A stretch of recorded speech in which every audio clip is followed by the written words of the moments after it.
Salut, c'est Lingen du blog sia.fr et comme tous les mois, on va faire une revue de site. Cédric m'a proposé de lui donner mon avis sur son site, de faire une critique de son site et le but c'est de l'aider à avoir plus de trafic, avoir plus d'engagement, avoir des lecteurs qui soient scotchés à son blog. Et donc dans cette vidéo, on va passer en revue plusieurs choses, le design de son site, la stratégie, la rédaction et l'optimisation. Alors il faut savoir tout d'abord que ses objectifs, donc je lui ai demandé c'était quoi ses objectifs, il m'a dit qu'il voulait partager son expérience et il voulait aussi monétiser son blog pour éventuellement vivre de ce blog un jour. D'accord? On va voir son blog tout de suite qui s'appelle Contenu Web Optimisé. Alors tout d'abord, son URL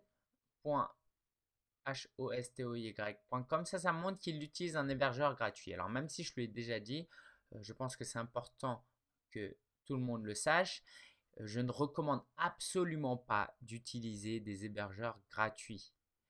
Parce que tout d'abord, on n'est pas en possession de son nom de domaine. Moi, par exemple, j'ai eu du mal à retrouver le blog de Cédric parce que, voilà, comme son nom de domaine, je ne le connais pas par cœur parce qu'il est un peu plus compliqué que si c'était un nom de domaine normal, ça m'a rendu la tâche un peu plus difficile. Aussi, avec les hébergeurs gratuits, il y a plus de problèmes techniques qu'il peut y avoir. On peut rencontrer plus de problèmes techniques. Et enfin, si un jour on veut le transférer sur son propre hébergement, c'est un peu un casse-tête. Alors, ça vaut absolument le coup de démarrer son blog directement, de l'héberger soi-même pour seulement 30 euros. Aujourd'hui, pour 30 euros, on peut héberger son site avec le nom de domaine pendant un an. Si tu n'as pas encore les moyens, je t'invite à utiliser une plateforme gratuite comme wordpress.com et dès que tu as ces 30 euros, tu te lances dans un hébergement payant. Ceci étant dit, on va commencer un peu par parler du design de son site. Alors son header, j'aime bien, il est assez simple, il est assez beau, sauf pour la photo. La photo n'est vraiment pas bonne parce que voilà, on voit que c'est une photo qui date des années 90, qu'on a récupérée sur un site corporate, un site d'entreprise qui ne véhicule absolument rien et qui n'a rien de personnel et qui ne marque pas. Et au contraire, une photo comme ça peut même faire fuir les lecteurs. Donc la photo, il faut absolument la changer. Alors je suis aussi allé sur sa page à propos. Donc sur la page à propos, tu vas pouvoir voir sa photo. Donc j'estime que la photo est très importante pour un blogueur parce que c'est une image qu'on donne. Quand on vient sur le blog, on vient parler et lire ce que l'auteur écrit. Donc la photo, moi je prendrais par exemple une photo où voilà, il aurait peut-être un sourire un peu plus relâché et pas avec les mains posées comme ça sous son menton. D'accord? Avec des bras un peu plus écartés. Ça paraît être un détail, mais ça a un impact assez important. Sur sa page au propos, moi je mettrais un formulaire qui est plus attrayant que ça. Parce que si quelqu'un a fait l'effort de venir sur ta page à propos, sincèrement, il aura beaucoup plus de chances d'être intéressé à s'inscrire à ta newsletter et à rester connecté à ton blog. D'accord? Donc là, il faut que ce soit plus apparent. Ça, c'est trop discret. Et il faut aussi préciser les bénéfices que cela va apporter au lecteur de s'inscrire à cette newsletter. C'est le cas ici aussi. D'accord? Il faut vraiment montrer le bénéfice. Alors, il en parle un petit peu après, mais on verra. On verra ça juste après. Alors, le thème, il n'est pas traduit. D'accord? Comme voilà, la plupart des thèmes sont en anglais, hein, l'énorme majorité. Il faut les traduire soi-même. C'est un peu compliqué. Donc, si tu n'as pas le temps de le faire, il ne faut pas se lancer là-dedans parce que ça prend assez de temps. Mais dans l'idéal, voilà, il faudrait changer. Alors, la présentation du site est absente de la page d'accueil. D'accord? On peut se faire une idée du site en lisant les onglets ici. mais c'est pas suffisant. Quel est vraiment le thème principal de ce blog? Alors, on parle de contenu web optimisé, ouais, mais c'est pas suffisant. D'accord?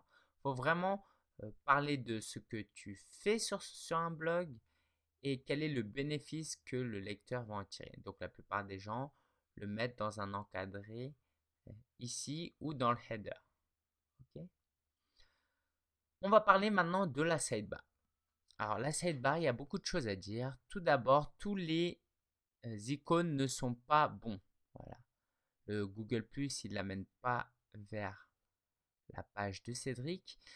Et la page YouTube, alors ça on peut en discuter, mais les vidéos de Cédric, voilà, j'ai pas bien vu, mais il semblerait que ce soit des vidéos où il montre clairement voilà, ses tendances politiques.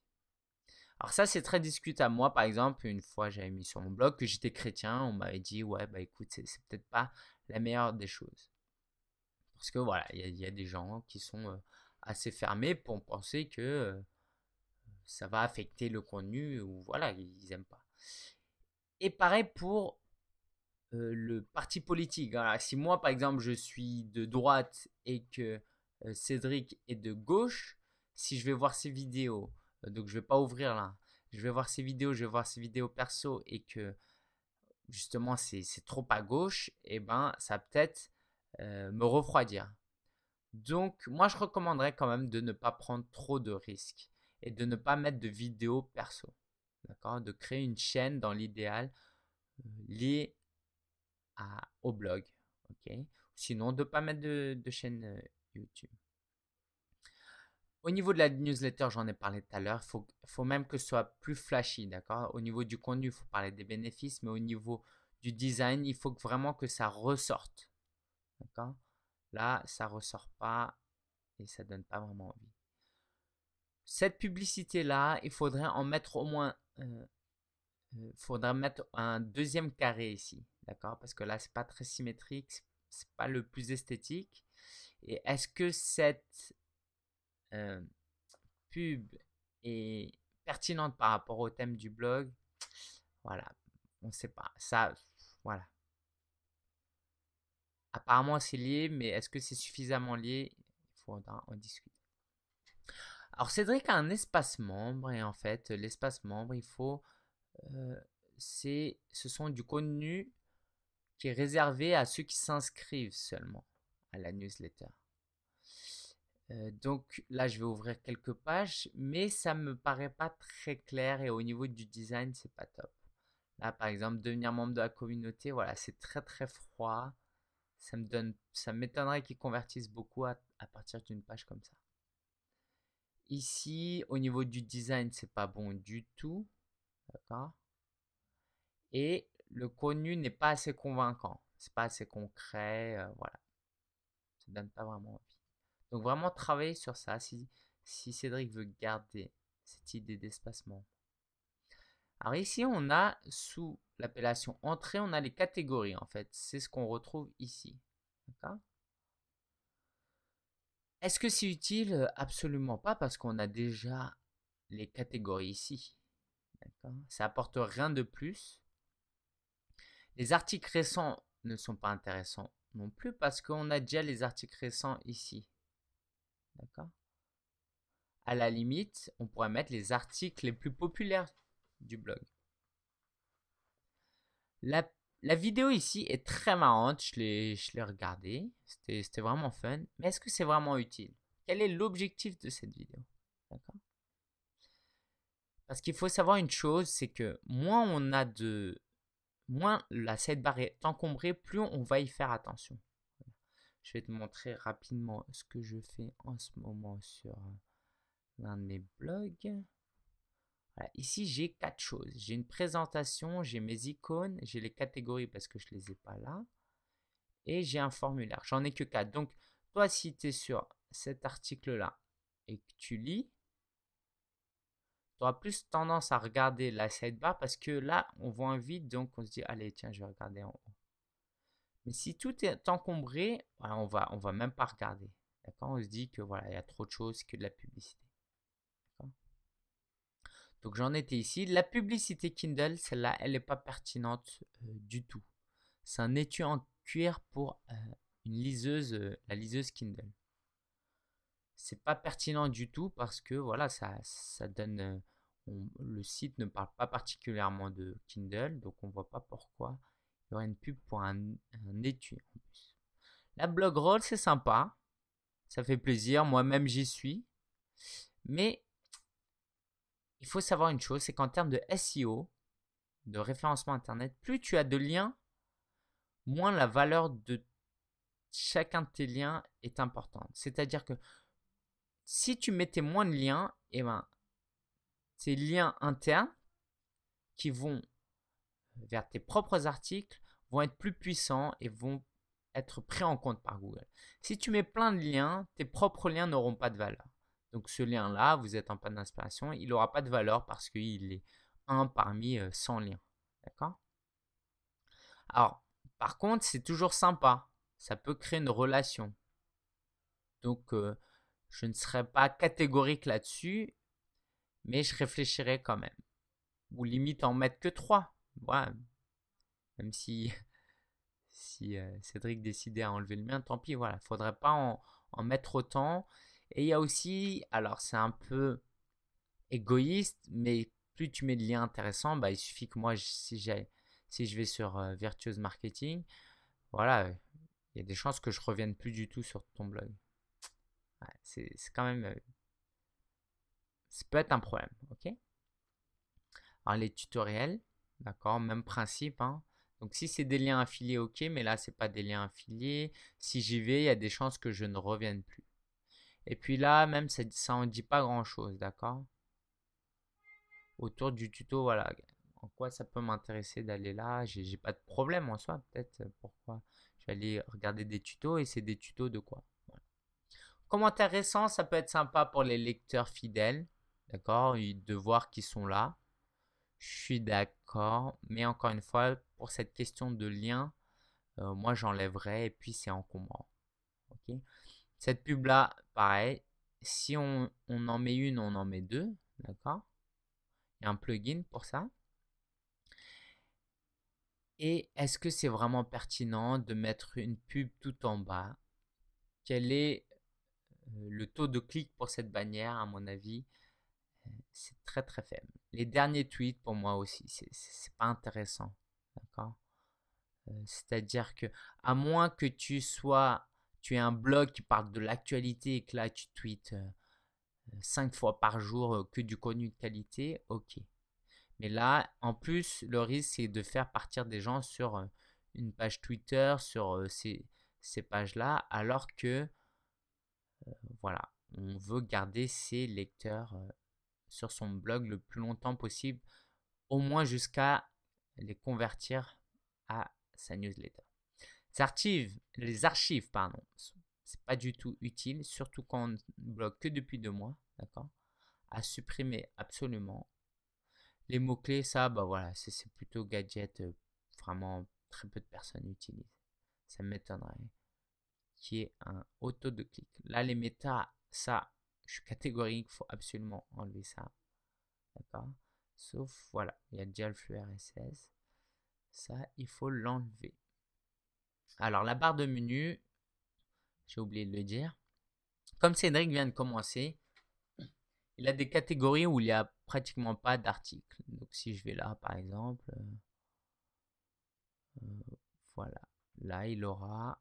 Bon, là, il a quelques articles. Il en a 3, 4. Ça va. Mais là, par exemple, dans le billet d'humeur, il en a. Il a qu'un article. Donc, quelqu'un qui clique là et qui tombe sur un article est un petit peu dégoûté. D'accord? Peut-être qu'il vaudrait mieux enlever et se concentrer sur 3, 4. Avec 2-3 catégories au maximum quand on vient de démarrer. D'accord? Alors, au niveau de la rédaction des articles, j'ai quelques remarques à faire. Cédric écrit pas mal, mais je pense qu'il a gardé ce réflexe qu'on nous a donné à l'école d'écrire de longues phrases, de faire des phrases complètes. Sauf que sur le web, c'est pas c'est pas recommandé du tout. D'accord? Moi, je recommanderais de mettre dans une phrase pas plus d'une virgule. D'accord? Parce que si on peut mettre plus d'une virgule, on peut très certainement faire plusieurs phrases. Et plus c'est court, plus ça donne envie aux gens de lire. Les gens, ils n'ont pas envie d'arriver à la troisième proposition et d'avoir oublié le début de la phrase. D'accord? Ça, c'est très important. L'un des tests serait de lire à haute voix sa phrase. Et quand tu lis à haute voix ta phrase et que tu vois que ça traîne en longueur et que c'est confus, là, tu sais qu'il y a un problème. D'accord? Donc, ce test de lire à haute voix, c'est très important. Aussi, Cédric utilise pas mal de styles, par exemple comme le texte en gras, des textes soulignés qui prêtent à confusion parce qu'on a l'impression que c'est des textes cliquables, des hyperliens, alors que ça ne l'est pas. Donc le gras et le souligné et de le faire de manière aussi fréquente avec voilà ici du violet, du rouge, c'est trop. C'est vraiment trop parce que c'est fatigant pour les yeux de voir autant de choses et on ne sait pas sur quoi se focaliser. Si je prends ce paragraphe au hasard, ben voilà, là j'ai au moins sur 40 mots, j'ai 20 mots soulignés et en gras. Donc ça ne m'aide pas à savoir quelle est l'idée importante là-dedans. D'accord? Faut absolument enlever tous ces mots en gras et garder seulement les idées principales. Pas plus de, allez, 3-4 mots gras par paragraphe. D'accord? Est-ce que là, marché, annonceur, est-ce que c'est important? Voilà. Et en plus, le texte souligné, ça prête vraiment à confusion. Quelle est la hiérarchie? Le texte en gras est plus important que le texte souligné? Voilà. Ça, c'est vraiment à prendre en compte. Alors, pour les images, il faut savoir une chose. Les lecteurs, quand ils arrivent sur une page, ce qu'ils ont envie de faire, c'est de regarder les images. C'est un réflexe. Ils ne peuvent pas arriver sur une page, voir une image et ne pas la regarder. Et donc, c'est l'occasion de mettre une légende juste en dessous. D'accord? Ça aide aussi pour le référencement et c'est surtout une manière d'accrocher le lecteur. Une image comme ça, sans légende, c'est un peu du gâchis. D'accord? Parce qu'on pourrait communiquer tellement plus en écrivant, en ajoutant 4-5 mots. Ok?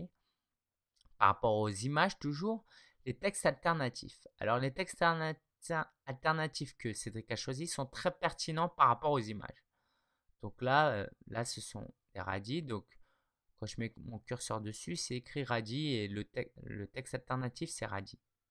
C'est très bien, sauf qu'il faut essayer de faire jouer ces mots en sa faveur. Parce que si cette photo atterrit sur Google Images pour une recherche radis, la personne va juste choper l'image ou regarder l'image. Et cela n'aura aucun intérêt pour le lecteur d'aller sur le site. Mais si, par exemple, ici, il mettait voilà, que de radis pour rédacteur, ou ici, au lieu de mettre bourse, il mettait prix du marché article, et bien quelqu'un qui tape prix du marché article aura plus tendance à trouver cette image et tombera sur cet article et va se dire ah, cet article est pertinent. D'accord? On n'a pas besoin de trafic venant de gens qui ont tapé bourse. Ça n'a pas d'intérêt parce que son blog ne parle pas de bourse. D'accord? Autre chose, ici, l'auteur, c'est Le Taulier. Alors, je ne comprends pas trop parce que, voilà quoi, je ne sais pas si c'est son nom de famille ou voilà. C'est très froid. Il faut mettre Cédric. Son prénom, c'est Cédric. Il faut qu'il choisisse de mettre Cédric. Un autre problème dans ces articles, c'est qu'il n'y a pas d'option de partage. Et ça, c'est une grave erreur. Il y a des très bons... Il y a des plugins pour ça, hein, pas des très bons, mais il y a des plugins pour ça. Et c'est important non seulement pour le partage de l'article, pour que ça fasse un peu le buzz, hein, mais c'est aussi très bon pour le référencement, parce que quand un article est partagé sur les réseaux sociaux, ça aide Google dans son référencement parce qu'il sait que c'est un article qui vaut la peine d'être lu. D'accord ? Sinon, au niveau d'un point de vue un peu plus stratégique et de référencement, il faut que son article cible quelques mots-clés. Donc là, déjà, le titre, qui est un facteur très important pour référencer un article, il ne dit absolument rien. Alors, c'est peut-être très accrocheur. Donc, voilà, c'est notre stratégie, hein, mais il n'y a aucun mot-clé. D'accord ? Mais ça, c'est pas grave. Il y a des très bons blogueurs qui arrivent à se débrouiller avec ça quand ils trouvent des très bons titres d'articles. Mais par la suite, les mots-clés, le thème est un peu vaste. Là, par exemple, les véritables prix du marché. Google, quand il voit ça, il va se dire c'est un article qui parle des prix du marché. Mais des prix du marché de quoi? Donc là, les rédacteurs, c'est bien, il y a un mot-clé. Et le marché aux esclaves Web 2.0, voilà, il n'y a pas de mots-clés. Alors, c'est pas grave parce que si ça accroche et que ça fait lire le lecteur, c'est bien. Mais après, il faut que dans le corps de l'article, il y ait pas mal de fois le mot rédacteur. Alors, pour cet article, je pense que c'est bon. Mais pour d'autres articles, c'est pas assez concentré autour de mots-clés. Une remarque quand même, c'est que voilà, tous les mots soulignés et en gras et en couleur, normalement, c'est une indication pour Google pour lui dire, bah écoute, les mots gras ont plus d'importance que les mots qui sont pas gras, qui sont pas en gras. Le problème, c'est que cet article contient tellement de mots gras que qui sont en gras que ça n'aide pas du tout Google en fait. C'est même presque perturbant. À part ça, Cédric écrit tout de même pas mal. Okay. Alors, au niveau du design aussi, il y a le favicon ici. Tu vois, là j'ai un favicon, là il faut l'ajouter. Voilà, c'est toujours bien. Pour la stratégie. Alors, on va terminer par la stratégie de ce blog. Ce qui est important, c'est pour convertir, pour avoir non seulement du trafic et des lecteurs, mais avoir des abonnés et des fans, il faut avoir une bonne stratégie et ça passe tout d'abord par cibler certains lecteurs. C'est-à-dire que ce blog, il doit pouvoir répondre aux besoins d'une personne type. Est-ce qu'on s'adresse aux étudiants ou aux professionnels? Est-ce qu'on s'adresse plutôt aux femmes ou aux hommes ou ça n'a pas d'importance? Est-ce qu'on s'adresse aux particuliers, aux freelance ou aux entreprises? Et là, si on regarde les catégories, eh ben, ça ne tourne pas assez autour de, voilà, ça parle de rédaction, mais d'identité numérique, de référencement, de concours. Voilà, moi, je suis dans le secteur, je vois à peu près de quoi il veut parler, mais quelqu'un qui vient pour la première fois ne comprendra pas. Donc, il faut absolument lui donner un thème à ce blog et il faut que ce blog puisse répondre à des problématiques. Voilà. Il y a deux méthodes d'avoir un blog à succès. Soit la méthode où on offre du divertissement et là, avec des centaines de milliers, des millions de visiteurs, on gagne de l'argent avec de la pub. Mais si c'est pas la stratégie choisie, il y a juste une autre stratégie qui est de répondre à des problématiques très précises. Et est-ce que ce blog répond à des problématiques? Est-ce que ce blog m'est indispensable si je suis rédacteur freelance? Voilà. Si je suis rédacteur freelance, en quoi 80% de ces articles peuvent m'apporter? S'il n'y a que 10% des articles qui peuvent m'aider, j'irai voir ailleurs parce qu'il y a des blogs qui parlent que de ça. S'il n'est pas spécialisé, ça ne va pas m'aider. Donc j'aimerais finir vraiment sur ça, sur la réflexion stratégique. Quel est les Anglais appellent ça le persona, un lecteur type, un client type. Quel est le type d'abonné, de lecteur on vise? D'accord? Quel est son profil? Qu'est-ce qu'il aime dans la vie? quel est son métier, quels sont ses besoins. D'accord? J'espère qu'avec tout ça, Cédric pourra se mettre au boulot. C'est quelqu'un un travailleur, je le connais un petit peu maintenant. Voilà, je lui souhaite bon courage, mais il faut surtout pas se décourager parce que tout ce que j'ai dit, même avec mes connaissances, eh ben, on ne peut pas tout mettre en pratique. D'accord? Moi, sur mes propres blogs, je ne peux pas tout mettre en pratique. Là, ce que je viens de lui dire, c'est dans l'idéal. D'accord? Dans l'idéal, c'est ce qu'il faudra faire. Mais on a des priorités, on a un temps limité, on ne peut pas tout faire. Il ne faut surtout pas se décourager parce que ce blog n'a que 2 mois. Pour un blog qui a que 2 mois, c'est un très bon blog déjà. Donc, il suffit juste de s'y mettre. Et c'est ça qui est important, de s'accrocher, de continuer à bosser dessus. Si ce genre de revue t'intéresse, j'offre la possibilité à des blogueurs de faire une revue pro. Donc là, j'irai plus en détail. Je ferai des vidéos qui seront téléchargeables en plusieurs parties. Donc sur des thèmes différents, par exemple le design, la rédaction d'articles, la sidebar. Donc ce seront des vidéos séparées.